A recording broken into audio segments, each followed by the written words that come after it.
past president, president-elect, you'll understand if you follow. And I'd like to welcome you tonight. Chris Chapman, our president, and our VP of Strategic Projects. Sorry, I don't like that name. Yeah. VP of Special Projects. There you go. Yeah, Special Projects. Special Projects. And Carrie has some information she wanted to share with you, so I wanted her to come up and take a minute. Hi, everybody. I wanted to announce next month we're going to be having a networking event, but it's going to actually be a workshop. So it's going to be twofold. So the first part of it is called the Power of Lifelong Networking. We've got a career strategist coming in from Tampa Bay Job Link, and she's going to, a lot of times we'll go to these networking events, you're like, well, what am I supposed to say, or what should I, don't just grab business cards. So she's going to go through some different strategic ways on how to get the most out of networking. So if you need referrals or recommendations or finding a job, we all know just putting the application is not enough. And simultaneously, we're also going to have professional headshots. So I have a photographer coming in. They're usually like $45. So he's giving it to us at a reduced price of only $20. You'll get 3 poses, about 10 minutes each. So the registration should be up in the next day or two. Just check back on our website. So it's really important about the headshots that you register. We will take walk-ins, but you might be waiting a little bit. So it's better that you do that just so we can have it in order and we know who's going when. So if you want to come to the workshop or do something, you know when you need to come. And that's basically it. There's some flyers over on this side, and there's some flyers over on that side, so feel free to grab them. Information out on the website yet? Not yet, but We'll get it out there. give me 24 to 48 hours, and it'll be on the website for you to register. Great. All right, following along with that, anybody here looking for a job? You are, Wayne? No, not yet. Unless you know something. Oh, your hand is up. Okay, so a couple. All right, anybody whose companies have jobs available? Got one. Don't inundate her, but talk to her. Network. If you have a security clearance, come talk to me. If you have a security clearance, Security clearance, come talk to me. man in the back. Andy, do you have an update on next PMP prep exam? The next, Andy Freeman, wanted to direct shout. Recently retired Andy Freeman. Yes. Congratulations and thank you for your service. You're welcome. Thank you. The next PMP course will be conducted at the K-Force. It starts on 14th July, ends on August 4th, each Saturday. So if anyone's interested in that, please come see me and I'll get you the information. I think it's on the website as well. If you have any questions, please come see me. Have they lined up the instructors yet? We're still, Orlando is still working to get the instructors safely down to Not you. only 2 more. I think it's cost and quality. Oh, is that what, Orlando's working there? Yes, Orlando's managing the instructors. Yes. Okay. All right. Following along with all those thoughts, any new certifications, new PMPs?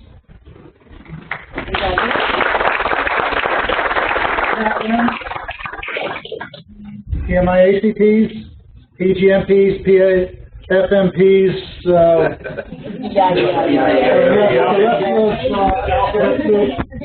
no? Okay. Let's see, what do we have left? I think we're right at 7 o'clock. It's time for our presentation. Today we're doing communication skills for success. And our speaker is the CEO and founder of Olmo Weinman Consulting. And this is Orlando Olmo. He's the president of the PMI Space Coast Florida chapter. And he's a senior program and project manager. I know, I'm reading the slides. U.S. Navy veteran. It's okay. I know you didn't get the memo. The memo has a little bit more of a biography, but as he said, I didn't get it. So, welcome, Orlando. All right. Well, good evening, everyone. Thank you, Chris and Michael, for inviting me over. Mr. Past President, thank you.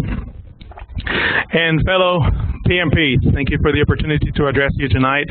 I'm going to go over these 4 areas that I believe form the foundation for having successful techniques in communicating in your career with your fellow project managers, with senior management, with junior staff, and everyone in your team, because if you look at those 4 bullets there, it kind of covers everyone in the organization, and that's exactly where you operate, because you are the link with all those areas, or should be. All right, so why is communication so important? Well, have you ever been in a situation where, I don't know how many times I have to click this, but bear with me. You have to deal with difficult stakeholders. Have you ever had to explain an idea that was important for people to understand and they couldn't grasp it? You've been in a situation where, that's 2, 3, all right, where you have very important knowledge and couldn't communicate it in a meaningful way. You understand what you're going to say, you know what you need to say, but you are not using the right words, the right language perhaps, or proper lingo. One of the reasons why I have this picture here is because, not because I'm getting presented with a medal, but because this tells the end of the story. What you don't see in this picture is what happened 11 months prior for that picture being taken. 11 months before, I'm an aerospace physiologist, a human factors expert, sailor, in a Marine Corps wing, okay? Very few people get to work with Marines hand to hand, and sailors have the opportunity to do that in various capacities. And oftentimes, we actually get to earn their respect. The Marines are very selective within their own, and unless you are a hospital corpsman or a human factors expert, I happen to be both, formerly, they don't like you very much to get in their business. And I, in addition to those 2 things, I'm the only Medical Service Corps officer to have been a Marine Corps officer in charge in a combat zone. Before I was able to do that, I had to prove myself. I had to earn their respect. They had to trust me. And that is where everything starts when we are talking about communication. You have to be able to be trustworthy. You have to develop relationships where people believe you, where people trust you. And that doesn't happen overnight. So they review my record, and they see that I'm well-rounded, I'm a sub-investigator, human factors, working out of the safety shop. And in addition to that, consistently for 3 years, bailing them out of challenges in the safety department and conducting and leading safety stand-downs. Anyone familiar with a safety stand-down? You've seen those pictures, all right? You've seen those pictures in the internet where there's knuckleheads on ladders that are 30 feet and they are propped up by a bulldozer. And the guy in the bulldozer went out to drink coffee, so it's not even on the machine or in the machine. Well, usually that leads up to a safety stand down. The whole squadron or the wing gets shut down, and we're telling them again, don't be a knucklehead. This just doesn't meet the standards. All right, so after 3 years of that, being a distinguished graduate of their war college, I figured, maybe this sailor is worth trusting. So they sent me to the desert. And when I got back, this is about 30 days afterwards, they presented me with a Meritorious Service Medal. So things that I'm going to teach you tonight or share with you tonight, you probably know more of these things isolated than I do, but I was able to put them together and do this not once but twice. Right, so as I said earlier in the intro, you may have brilliant ideas, but if you cannot communicate them correctly, if they don't make sense to the people that you're discussing with or presenting them to, then you're not going to get any traction and you're not going to get any buy-in, and that is going to challenge your ability to direct, influence, plan, get someone to support your idea, etc. The first thing we always need to do, and if you have any background in marketing, you've probably seen a slide similar to this. You have to build trust relationships. How do you do that? Anybody? You've been doing this since you were a child. Ask questions, listen, like that. Okay. Being there. Doing what you said you were going to do, right? If you're a mom or a dad and you said, jump, I will catch you, you have one shot. If you fail, you don't earn that trust again, right? So it requires work. It requires being and doing what you said you were going to do, where you were going to be, on time, right? She was here early, right? How do we begin to do that? How do we begin to do that? Well, one way is finding points where we connect, points of commonality. This is one of the reasons why I wear these wings in this presentation. It's not to brag about what I did in the Navy. It's to begin to make that connection. Because to build that connection in the military, what you'll see is they look for warfare devices. Okay, if he has a warfare device, he can be trusted. He will do, he's a straight shooter. Have you heard that before? It's not necessarily the guy pulling the trigger. It's the guy that shows up, the guy that says what he does and does what he says. Okay? So, credibility. You build that trust with commonality, points of commonality. So one of the things you need to do is begin to look for that so that you can achieve that connection. Look at Mr. Drucker over here. One of the ways in which he began to do that is asking questions. How many of you have been in a situation where you've been designated as a project manager and you feel like you need to know everything? You don't have to. You know what you need to be able to do? To be able to ask questions. To be able to be open-minded. To trust the people around you. If you cannot trust the people around you, go find better people. If you cannot do that, then you have another, what we call the military leadership challenge. You got to turn the people that you have with you around and turn them from slackers to producers. That's a leadership challenge, because you can't force anyone to do something they don't want, right? So you have to work extra hard to get buy-in from that individual. You can do it. If I can do it, you can do it. This picture is of 2/3 of my staff in Space Coast.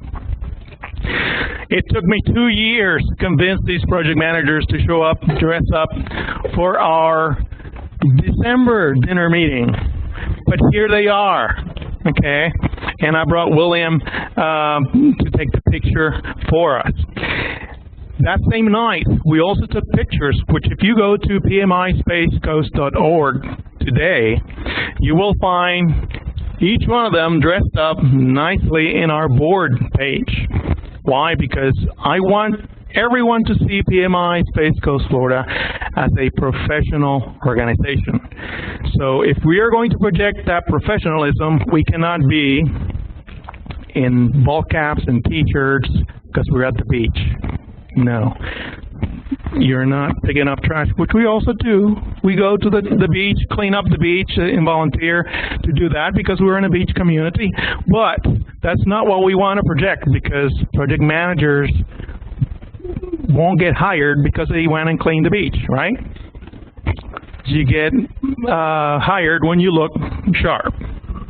So after 2 years, we were able to do that. Connecting with others is easy. As I said, how many of you are military? I already got a couple of came over and said, hey, good to see those rings, blah, blah, blah. A point of commonality, connection, okay? Your industry, beyond project management, you are engineers. Start there. Some of you may be nurses or healthcare administrators, wherever it is. We have about a third of our membership is in healthcare. We didn't know that until I became president and started digging. And actually move away from space, rocketry, science, all this jazz, because everybody, as I was telling the group up here, everybody in the Space Coast is a rocket scientist. Did you know that? I mean, people in the banks, launch, credit union, we have lawn maintenance companies that are Space Coast, whatever. Get real. There's more project management than that. Construction, healthcare, finance, energy, they're all over, and they're all represented here. I'm pretty sure that you're not all in the same industry. So use those points of connections, ask questions, find them, and begin to build relationships. I already mentioned the military. Okay, so that's how you begin. The other thing is understanding. We may be in charge of the projects, but we cannot build the projects on our own. We're integrators. You're supposed to lead. The most important skill that you can develop as a project manager is that of a leader, leadership. The second most important one is your business acumen. The third most important is going to be your technical expertise as a project manager. And if you had the opportunity, didn't want to get the opportunity to listen to the PMO, virtual PMO training last week? I think it was last week. Yeah. Wayne, you didn't, right? I guess we're the only ones that were there. One of the things that they said in that conference, it lasted all day, 6 PDUs for free. And the nugget that I got is that AI is moving into our industry. And guess what area we're going to be replaced in? Our technical expertise. All the project management stuff that we love to do. The only thing where AI will not be able to surpass our capabilities is in leadership and strategic business acumen. Because that's where the decisions are made, and that's where the human element can stand their ground. So these things that I'm going to share with you tonight are specifically on those two areas where we need to excel. And I'm not discounting your abilities and skills to this point, but I'm encouraging you to continue to develop them, because the technical side of project management we will be replaced eventually. And their forecast was very, very short. All right, so if you don't think that these things are beneficial, think about how you build your teams. When you do your kickoffs, you use questions to help people find their place, their worth into the project. And as you're doing that, you know, obviously the objective is to get here, the performing stage, right? According to Tuckman's, any recent graduates, right? That's accurate. Guess what? Questions help you get there, get the team to performing faster. Showing where each and every one of them is important, because there's a reason. There's no need to compete with the other person. And by the way, I see you guys taking notes. That's great. I have an 8-page handout. I will give you a link to my website at the end, so you don't necessarily have to take notes. Unless you absolutely have to. So use questions. Show everyone that they have a place in your team and a reason for being in your team, that everyone is important. So hopefully that will help you get that bickering out of the way right at the onset, okay? Make sure that everyone understands the importance of their role. One of the things I'm sure you've heard stories about how the folks in NASA, even the custodial workers, see their role as an important role in the launch of those spacecrafts. They know the big picture. They understand the big picture. They know that they have an important role so that that launch can become successful, and those astronauts can come back safely. So do not underestimate anyone in your team. And it is you as a project manager, the only one that can make them feel important and valuable in the team. Some of the other benefits to the business when you achieve this, when you build these trust relationships, are listed here. If you can deliver even half of these, your organization will love you, because that translates directly to their bottom line. All right, so build trust, okay? You start there. Next, you need to develop these 8 skills that I'm going to go over now. Each one of them is important. Some of you already experienced some of them. You need to work on all 8. Again, you need to be a master integrator. So you have to deal with people with different backgrounds, different skills, different ideas, and you have to help them work together. And so, just like I did, you need to figure out a way. And these 8 ways, top secret, Mr. Clearance over there, can they get this? The question is, are you going to take the blue pill and forget about this, or are you actually taking it serious and take the red pill? This is a slide that I used from a presentation. Actually, this is a creation of my wife. She is the Weinman side of Alma Weinman. And when her clients get links that don't work, this is what pops up. They obviously they hit the blue pill, they just get again. If they hit the red pill, they get back on track. All right, so here's the thing. When we communicate, we make 2 assumptions. All of us in general, most common. Always there's exceptions, but however, the majority of the time, we assume that everyone has the same level of knowledge that we do. This creates a problem because it leads us to take shortcuts, because we assume they know what we're talking about. They assume they know the same thing we know. So we don't explain fully. Number 2, we believe that everyone learns in the same manner in which we do, which is not the case. Okay? And the problem with that is that then we tend to present information in the same way that we learn. Or the information, we're selective in the information that we present, and we only show the information that we like and consider valuable. Again, leaving out a portion of the group, the team, that may not learn the way we do, they may not know as much as we do, and that cannot assimilate the information from the data that we're providing. So we're painting an incomplete picture when we allow these assumptions to control the way we communicate. I always try to use advice from people that are a little bit more intelligent than I am. As I was telling Dylan earlier, my grandfather used to tell me, you know, an intelligent person will learn from their mistakes and not repeat them. But an even smarter guy will learn from somebody else's mistakes so that they don't feel the pain.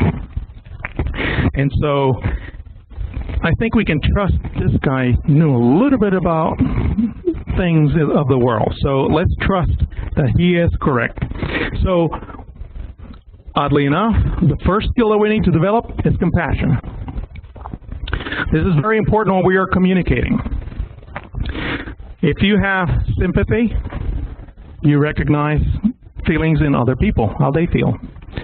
If you have empathy, you can identify with those feelings. You recognize them because you feel them yourself. If you're a compassionate person, then you are compelled to do something about it and that situation and help that person out of their struggle. So more than empathy, which has been touted as very important, I encourage you to develop compassion, which is greatly lacking in our society today. Number 2, cooperation. Everyone wants to succeed. We cannot do it alone. If you are focusing on your leadership, cooperation should not be difficult, because it's not about each one of us. It's about the team. And this should not be foreign to you. We've been trying to work together since high school, right? Perhaps even elementary school. So working together as a team without ego, without trying to outshine somebody else. Do the right thing for the sake of the team, and you will win. You will always win. Trust me. I lived through that, and if it can happen in the military, it can happen in civilian life. It's a lot less critical. Language is also very important, and you have seen this in our industry. When we are speaking project management ease, if someone doesn't use the proper lingo, some of the meaning is lost. Okay? Well, that may not be what you need if you're talking to senior management. You need to elevate your game and talk more business goals. This is why if you understand the strategic objective that your project achieves for the organization and communicating those terms, it's a lot more challenging for a stakeholder to say, I don't want to spend that money on this. It's like, wait a minute. This is what we're trying to achieve over here. Do you remember that? Yeah. Okay, here's the money, or here's the extra time, or here's whatever you need. The trade-off conversation is changed. Why? Because now you're communicating not in project terms, but in bottom line terms, money. Okay? So think about who you're talking to, what you're talking about, what they need to know that you know better than they do, and that's okay. That's why you're the person in charge. But communicate at their level with the information that they need to make the right decision, to support your argument, etc. And do the same thing for your team. If you're, with all due respect, if your subordinate or your staff comes to you and say, hey, this is going on, this is not going to work, listen to them. Because chances are they are where the rubber meets the road, right? They are the worker bees. They are executing. So figure out what needs to change so that you make their job easier. And I don't mean easier in simple terms. Find a workaround. Devise a new plan. Adjust the plan. Modify the plan. Change the plan. Those of you who have military backgrounds, you probably know the first 4 or 5 plans never work, right? The plan never survives first contact. Exactly. The first day, you see it in the movies even. They land on the beach and a third of the Marines are dead. It happens in civilian life too. You have come up with a plan, and here's the day you start executing and say, oh, what are our assumptions? What's the definition of an assumption? Because when you started that execution, They went by the wayside, right? Oh, that was wrong. Okay, so we need to readjust. Don't be afraid of that. Listen to the little guys. Listen to your team. And I don't mean little with any disrespect. Listening to understand. Listening to try to develop that empathy that we were talking about earlier, okay? To understand the information, to connect with that individual, to feel their pain, because that's what is going to help you then communicate back, especially if you cannot help them do what they suggest you do. If you have to meet somewhere in the middle, but you need to be able to show that you're listening. At my meetings at Space Coast, I open the meeting as the president, and I shut up. I let all my VPs speak, and I let them bring their ideas first, and then I give direction. I don't need to have all the answers. I want them to take ownership of our chapter. I may not make it back tonight, and then the Chief Operating Officer is what we call it, our President-elect, will have to take over and run the chapter. Same thing happened to any of you. Who can run your project if you never gave them the opportunity to lead? Are you working with a subordinate leader that can, for example, initiate any risk responses without having to check with you? Because you may be occupied at home with a child, or maybe on vacation and away from work. We always hear that leaders develop leaders, right? Use your positions to do that. Develop other people to take over. It's very important. And listening is a big part of that. Be confident in your skills. And if you're not confident in your skills, find out why. Practice. Be the consummate professional. Study your craft. Practice it constantly. Here's one of the things that I taught my aviators. You know how you spell professional? It's T-U-D-E-N-T. Be a student of your craft. Never be satisfied with what you know. Continue to grow and learn. That's how you develop confidence, and that's how you develop expertise. Be open-minded. Everyone has good ideas. And the first proposal is never the final solution. Entertain ideas from other people. They have good ideas. Some of the best ideas are third or fourth generation, not the initial statement, hey, let's do this. I experienced this also in the Space Coast, where the culture changed from constantly telling me, oh, we've done that in the past, didn't work, to, hey, let's give it a shot. And everybody getting blown away because I said yes. So let's try. Why not? If it's a good idea, it's not going to cost any exorbitant amount of money, and it may attract more project managers to the association, develop them more, give them an opportunity to grow. Let's try it. And actually, we experienced 25% growth over the last year. And it's because we're trying new things. Maybe your organization needs to do that. Everybody's talking about innovation, but then no one gets the benefit of the doubt to try new things. That makes no sense. If you want to innovate, start with ideas, work them together. We used to say that you have to develop the ideas, socialize the ideas with the other VPs and whatever. Okay, do that. Find a way. Make it happen. I believe in you. You're project managers. Respect. One of the things that set me apart, according to the folks that work for me, is that I treat everyone with respect, whether they were the junior airman or the admiral or general that I was briefing that day. There's no reason for you to do anything different.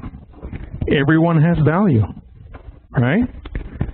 Everyone deserves respect. That shouldn't have to be earned. They are a human being. Be respectful, always. And you will go a very long way when you're respectful to other people. I've been to many countries. I was always respectful, and I was always able to communicate with people that only spoke English, barely. And I tried to do a little bit of their language, and they appreciated that. And that was enough. And they were working just by making a suggestion. Hey, do you think we can do this? Yes, sir. Blah, blah, blah. Things happen just because I was respectful. Okay, so give it a try. Develop that. It's very important. And I'm not saying this in any way to mean that you don't do that already. Okay? It's just important. Feedback. I spend most of my time with aviation units. We live and die with feedback. I do not understand why this is so difficult, but people don't like feedback. I hope you do give me feedback after this presentation. I do need it. I do want it. It's important. Be honest. Be respectful, and you will help me be better. Okay? So do the same with your staff. Give them feedback. What they're doing good, they need to hear it. What they're not doing so well, they also need to hear it. I do not believe in participation medals. That doesn't go with me. You need to be able to be respectful and communicate to people, all right, this is just not a strong suit. You need to work harder on this. This does not meet mustard, okay? And so if you're respectful and you're polite, you should be able to communicate that simply, right? And then show them a plan. This is how we can make you better. Because then that shows that you're interested in more than just showing their deficiency. Because if they are a member of your team and they're not performing at the level they need to be, maybe they need help, right? And as you'll see here in a couple of minutes, these are some of the skills that you desperately need to develop. Why? Because when we talk about emotional intelligence, and I know the last 3 years, everybody's heard about this, it has to do with our ability to identify these feelings in ourselves, identify those feelings with others, manage them within ourselves before we can actually address them and do anything with other people. So this is not touchy-feely human stuff, fuzzy stuff that I used to talk about in human factors, and the pilots say, I don't need that. Yes, you do. As a matter of fact, look at where we live. Project managers. This is us. We cannot jump from here to there. We have to grow from left to right. If we don't develop at the basic level, in here first, it doesn't happen. You cannot connect with other people. You cannot manage the issues that may arise, and that issue log will just get bigger and bigger. Okay? So I'm talking real stuff here, really important stuff, because this, remember, if the technical aspects of project management goes away, because AI takes over in just 7 or so years, this is where you will live. So start developing these skills, mastering these skills. If we look at the impact of those skills with what we do, look how important empathy is. to performance.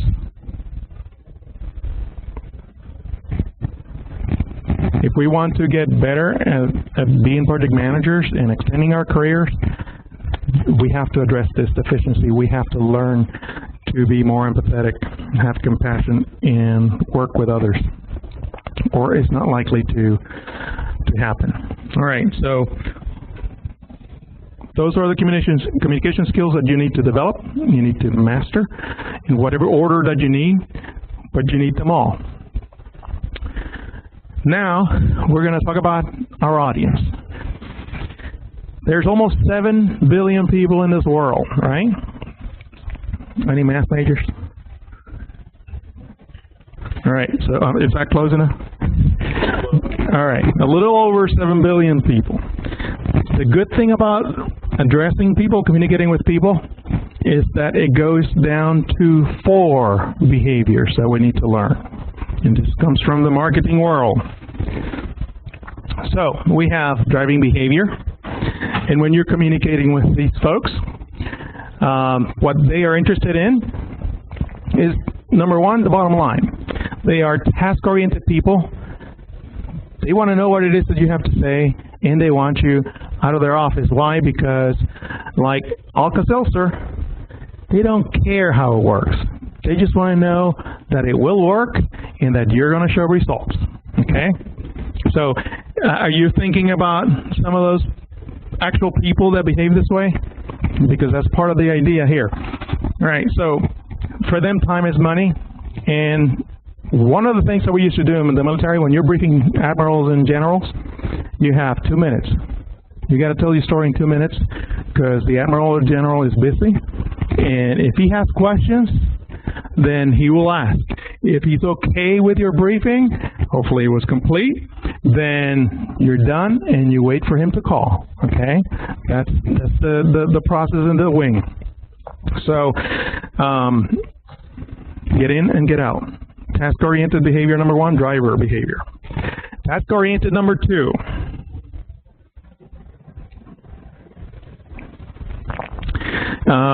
This individual, engineering types, some of the sign types, they want details. They will check your data with a microscope.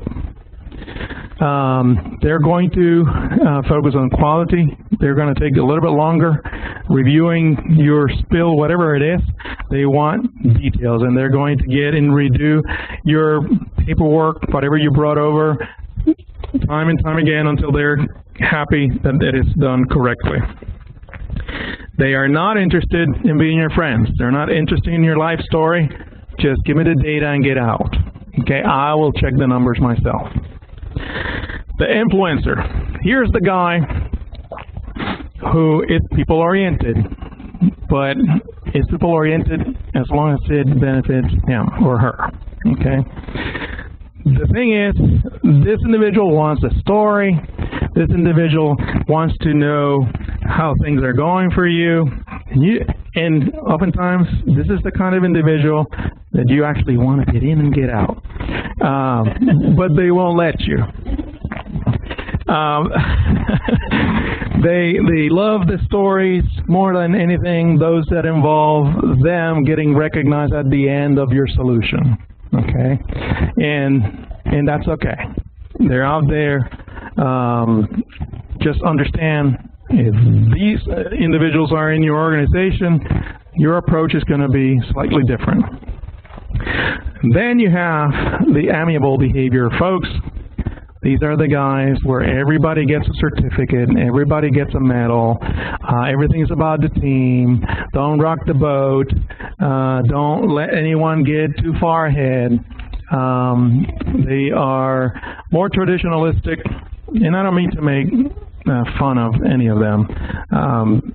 These are just behaviors, and the important thing is that you understand that there's 4 types of behaviors when you're briefing either up, down, or sideways in the organization, and you need to adjust your message accordingly. So, you need to adjust, tailor.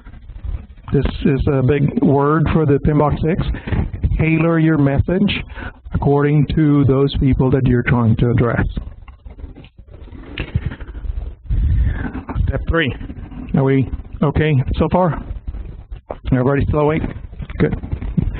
All right, so now the practical application, or the prac app for any of those Marines out there.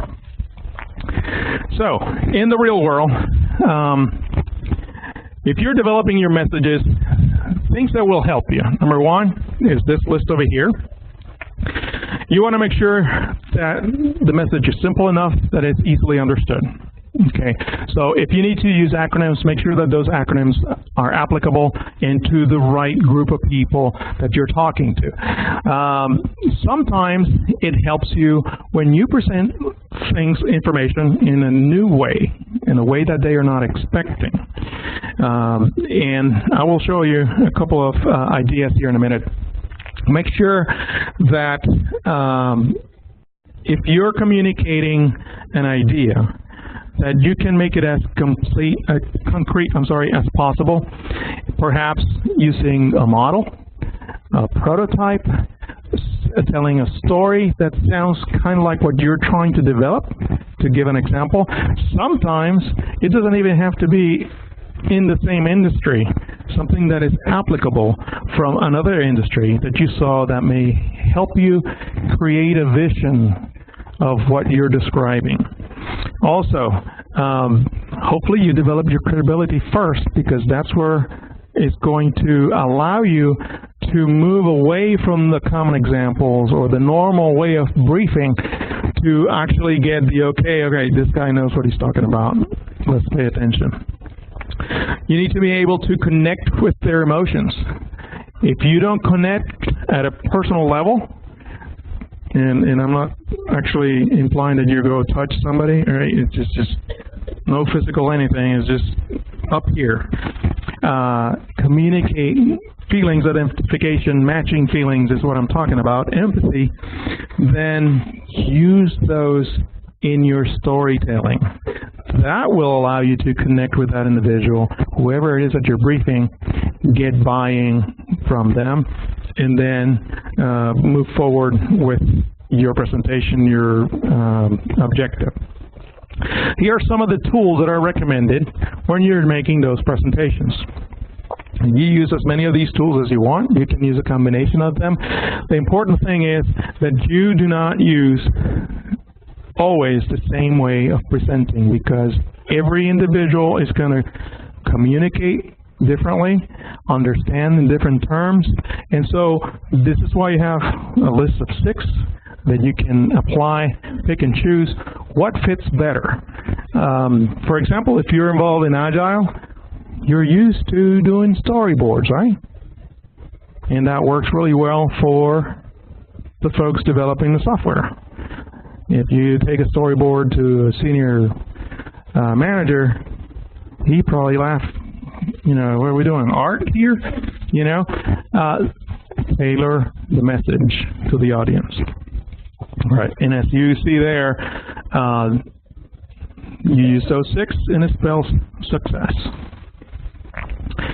All right, so if you're reporting to someone with driver behavior, this is your approach. You want to look professional, okay? You want to be punctual. You want to be able to have and maintain eye contact. You want to be able to facilitate the decision making. Remember, they want in and out. Well, the only way for you to be in and out in this situation is if you tell them, this is the background, this is where we are, this is what I need you to decide. We can do A, B, or C. If we do A, this is the possible outcome. If we do B, this is the possible outcome. If we do C, this is the possible outcome. My recommendation is we go with C. What do we do, sir, ma'am? They make the decision. You're out the door 2-3 minutes, and you look like a champ. Okay? All right. So if you're reporting someone analytical, again, be punctual. Present the facts. Everything has to be factual. Why? They want details. So give them the correct details. Okay? Don't make assumptions that they may be able to disqualify or come to a different conclusion. Okay? Because that will take away from your delivery, and that trust begins to decline.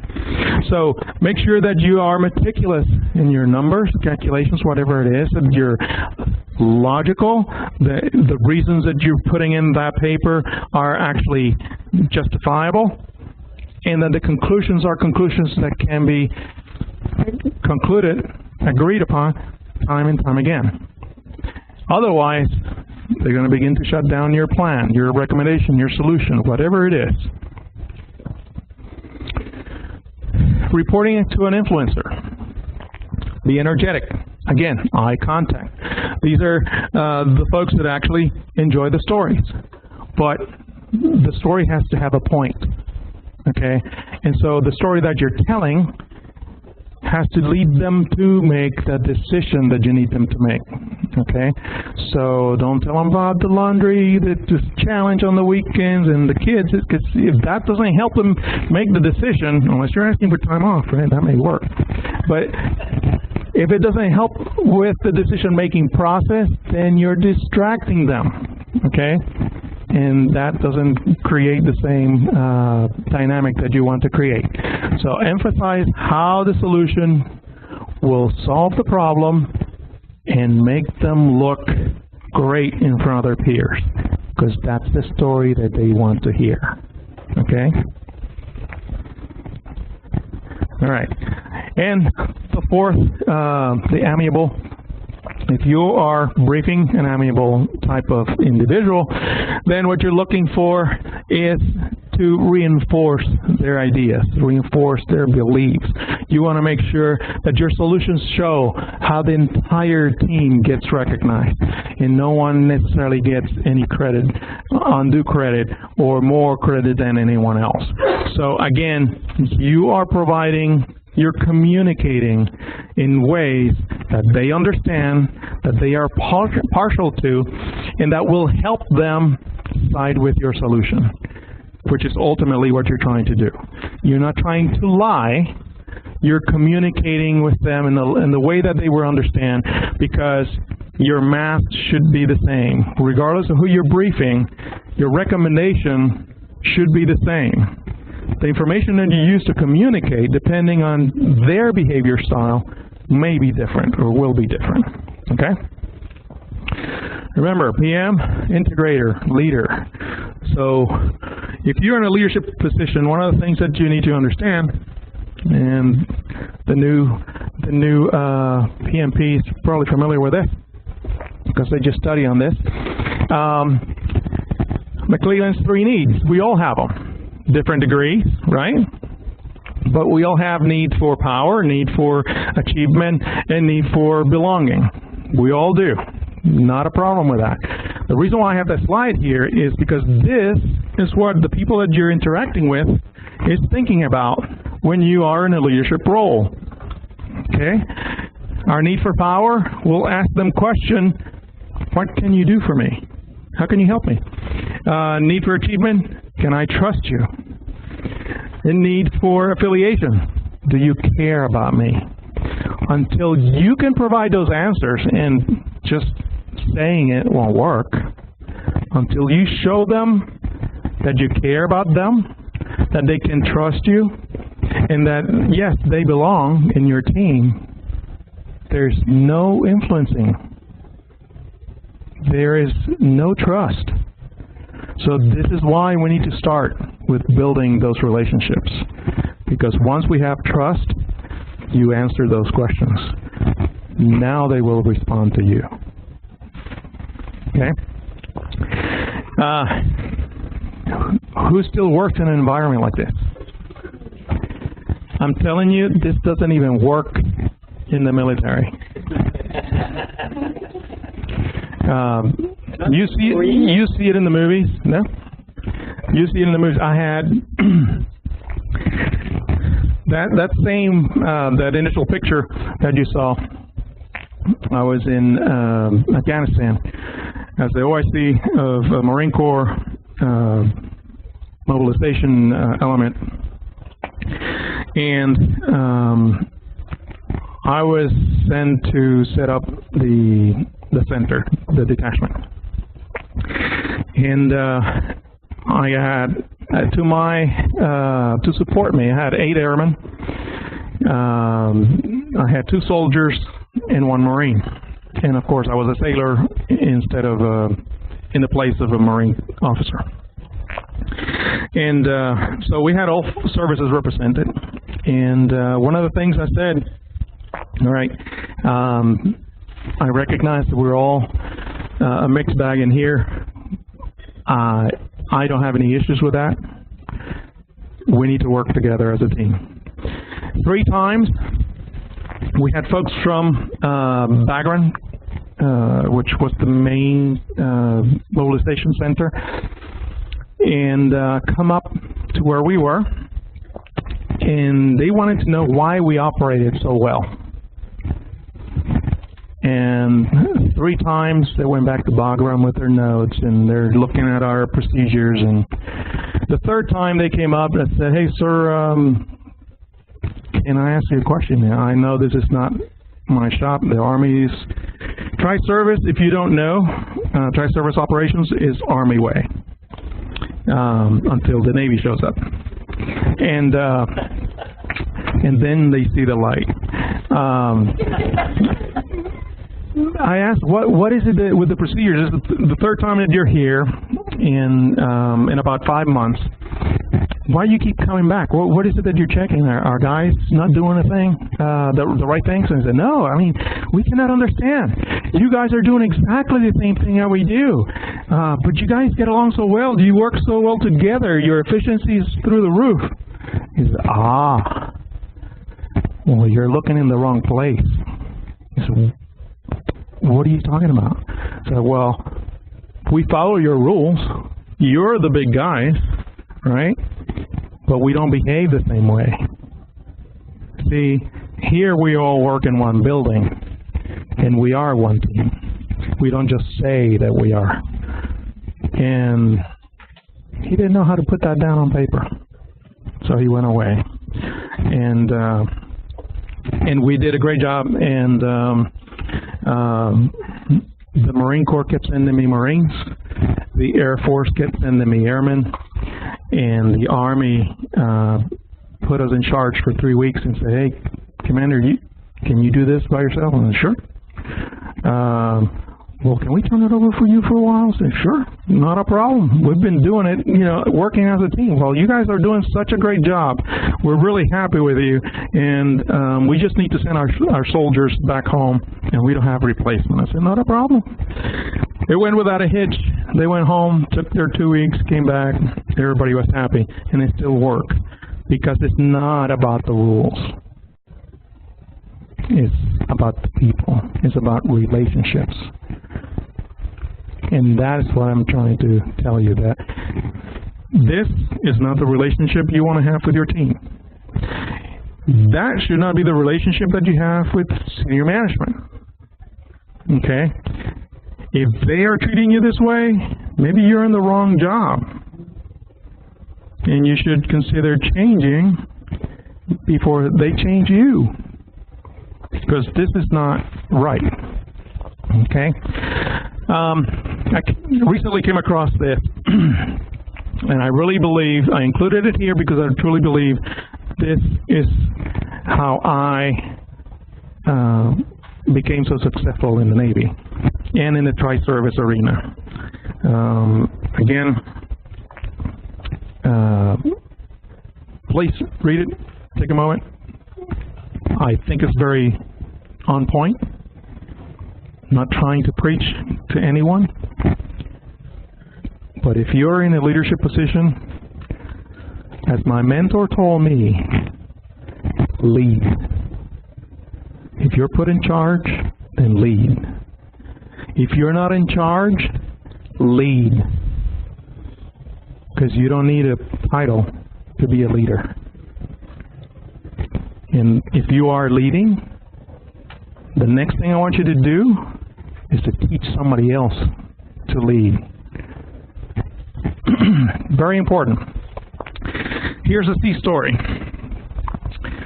A few years ago, I'm not going to say how many, I was the director for the Aviation Survival Training Center at Patuxent River, Maryland.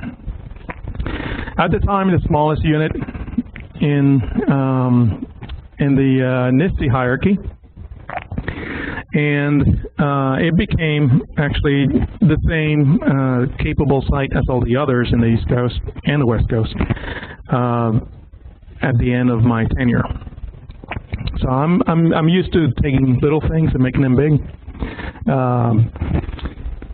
But that small staff had to run just as many classes as the larger staff in Norfolk, which was three times our size. And the officer that we reported to, which was also in Norfolk, couldn't understand why the smallest unit was always in every report, every quarter, number 1 or number 2 in all the metrics. He was baffled. And so, well, sir, you know, again, it's about the people. It's about the relationships. We all have the same rules, the same dynamics. Maybe we just need to focus on the human element, the human side. And by the way, if you look at the metrics, it takes the same amount of work to train 5 aviators than it does to train 20 in Norfolk. And the only reason that difference was such is because I did not own my own pool. At Pax River, we had to use the Oak Club pool and only could give partial credentials. So then they had to go an extra day to Norfolk to get their complete certification and continue to fly. So obviously most of the people went to Norfolk directly, took out knocked out the training in 2 days and skipped us. But some in the DC area went directly to PAX because they had to stagger their training because they had senior jobs at the Pentagon. We also trained the Academy, about 1,500 midshipmen every year. No other unit did that. And we never had any issues, and we had to actually train them at the Academy before their Fleet Week every year so that they could experience surface, aviation, Marines, and the submarine Navy, and then make their decision what branch they were going to go to. Anyway, when I get there, I replaced the beloved officer in charge, and there was some inertia, obviously. I'm coming in, I'm the new guy. I'm the new guy that's in charge, and I'm replacing someone that is beloved by their staff. And the OIC, who was the mentor, said, hey, Juice, my call sign was Juice. OJ, orange juice, Juice. If you need to make changes, you can make changes, but take your time. You know, be nice. And I said, yes, sir, not a problem. And as you take over a new job, you probably, just like you, I look at their level of expertise. We're dealing with training that is important for aviators, so the complexity is there. Life or death situation is also a factor. So, am I going long? I am? I'm sorry. All right. So, the bottom line is, I started to ask the staff that I knew, because I knew the book, that they were kind of lacking on their expertise of the manuals, to check the manual. I would ask questions, well, show me on the book where that is the way we're supposed to do the SOPs. And so they would look, and it's like, oh, and they realized that their quotes were not as accurate as they thought they were. And they, over time, began to check the book before they told me, no, sir, we can't do that, or no, sir, that's not right, because they figure out very quickly that I knew the book better than they did. Now, that served two purposes. It bought me credibility with my staff, and it made them better, because it forced them to look into the book, because they knew that I would ask them, what's on the book, right? What's in the SOP? So they became technically proficient without me telling them you don't know what you're talking about without me putting them on the spot personally or individually, because I treated everybody exactly the same. Okay? So the inertia went away. Never had to use a bullhorn except when I was in the pool yelling at the students, but not my staff. And so one of the things that I did, I told them, you know, now that you all know your jobs really well, you're going to learn somebody else's job. And it's, oh, come on, LT, we don't. It's like, look, we need to do this just to make sure every area is covered, and if someone gets sick, then that position can be covered by somebody else, part-time, but there's no lacking in performance. And I said, all right. So over time, in a couple of months, they got up to speed, and each one of my sailors and Marines knew 2 jobs, inside and out, and can run it on their own. Christmas time comes around, and I told the chief, all right, chief, let's go blue and gold over the Christmas holiday. We'll take 2 weeks, and so we'll start with blue team. Ask them what holiday they want to be at home, either Christmas or New Year's, and then we'll alternate accordingly, creating the 2 teams. Then the sailors realized that there was value in knowing 2 jobs, because then I could keep half of the staff every day, every other day, or every day half the staff, but all the jobs are covered. If the OIC had a question about what we were going to do or needed to do, I didn't have an issue because I could give them an answer. I had every position covered. That's when they saw the value firsthand of the extra work that they put in during the year. So sometimes, salient point, sometimes you have to do things so that people will create value for you. Okay, and those things will be resisted because people do not see the value inherent in what you're trying to do. Be cool. It's okay. Try to paint a picture for them, because when they see what you're trying to do, then you will get buy-in, and then they will participate. And the good thing about this is once you get an easy win, they trust you the second time, and then you get another win, and you get another win. And you've probably seen this picture any time that you talk about risk. Points of failure, and a small act delivers a great impact, and it's always negative. Well, guess what? I just gave you an example that was all positive. So I never had to raise my voice, and after that Christmas, all I had to do was, hey, do you think we can do this? Boom. Done.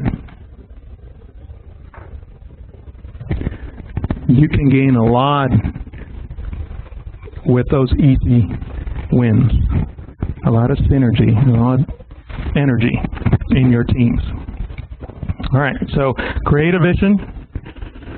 Focus on the positive, not ignoring the negative. Do your risk assessment. However, remember that the change brings opportunities. Chaos can be positive. Okay? Change can be very positive for you.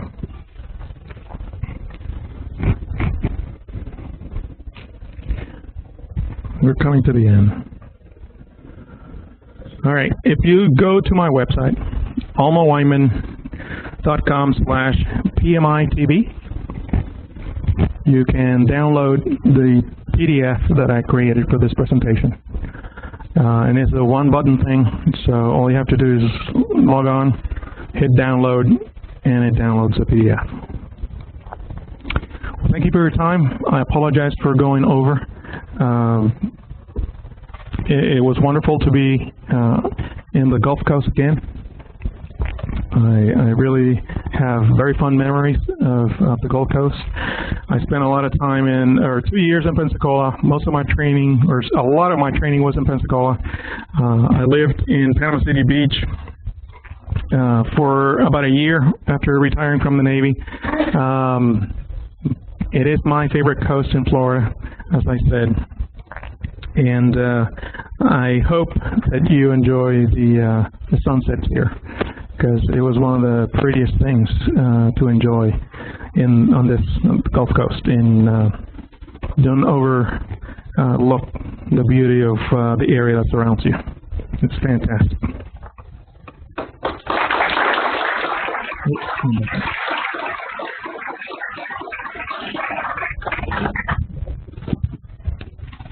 All right, before you go, just